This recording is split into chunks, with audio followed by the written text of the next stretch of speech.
one thing we've learned in policy is you don't want to try to pick winners or losers. Right.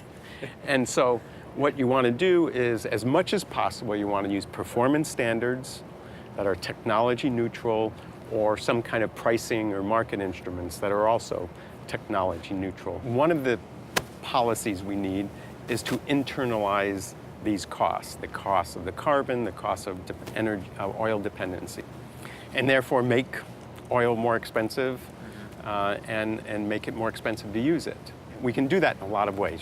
The simple idea is you have a higher gas tax, or you can have a carbon tax. Those are not very popular in the political world. But you can also do it by, for instance, with vehicles. There's something called rebates.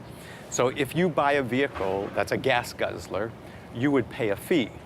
If you bought a very efficient vehicle or an electric vehicle, you'd get a rebate. And you could design it in such a way that's revenue neutral. And in fact, in Europe, they've started doing this. Right. Many of the countries in Europe are doing these rebate systems, and we've been seriously thinking about them in the US and in California. Right. Haven't done it. I think that's a good way of sending a market signal to consumers about what's the right thing to do. But in the end, the oil system, the oil industry is global.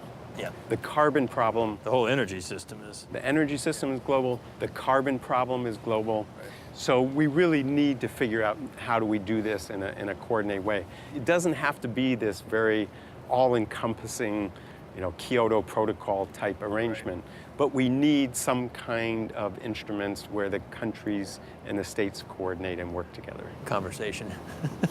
At Would least, help. at least.